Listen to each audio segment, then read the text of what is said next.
We're driving along. Everything is going smoothly. The car ahead signals a left turn. Fine, we're going that way too. We signal. Then suddenly, we've just learned a lesson the hard way. We didn't consider the reaction time of the driver behind us. We stopped in time, but only in time for a rear-end collision. Sure, the driver behind was following too closely. How about us? At our speed of 20 miles an hour, we should have allowed 2 car lengths space ahead, not 1. We assumed the car ahead would continue without stopping. At 20 miles an hour, we travel almost 30 feet before we start to brake.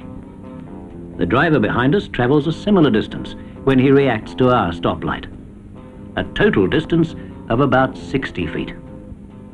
Add to this the distance he takes to stop. He runs out of road and runs into us. Although legally he may be to blame, as a defensive driver, we could have prevented that accident. How? Well, let's say the car behind us is following too closely. If the vehicle ahead stops suddenly, we could be caught in the middle. So we have to slow down and encourage the tailgater to pass. If he still hangs on, we must open up more space between us and the traffic ahead. This way we'll always have protection in front and plenty of room for a smooth, gradual stop to which even a tailgater can react in time to prevent a rear-end collision. Remember, the only road we can control is the section immediately ahead of us. To avoid being cramped, we must drop back to allow ourselves as much room as possible.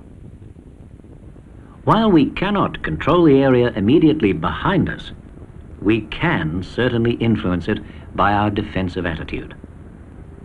In every traffic situation, the defensive driver knows he has a definite responsibility to the driver of the vehicle behind, because he is more concerned with preventing an accident than who is legally right or wrong. So before blaming anyone else, we must ask ourselves if we did everything we reasonably could to prevent a collision. We are the eyes of the driver behind. We can see more of the situation ahead than he can. But he cannot read our mind. So we must give as much warning as we can. Flash our brake lights. Use our turn indicators. Or give hand signals. We must bear in mind that we use at least 1 second of reaction time before our brake lights indicate an emergency stop. So we must keep that space ahead clear for our protection. As you become a defensive driver, you will employ techniques that in themselves will reduce the likelihood of crisis situations. Important techniques, like keeping the driver behind informed while you concentrate on what is happening around you. You must assume the driver behind is not going to make allowances for your carelessness.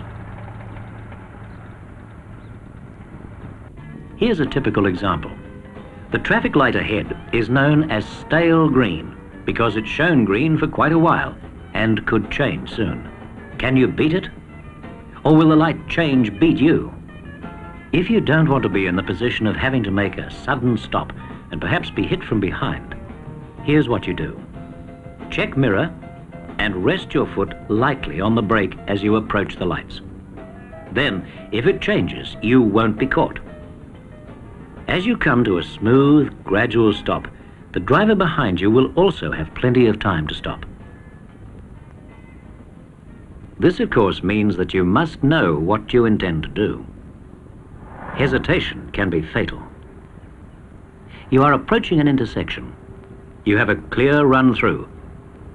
Only, is this where you turn off? Or is it the next one? No, it's not. Yes, it is.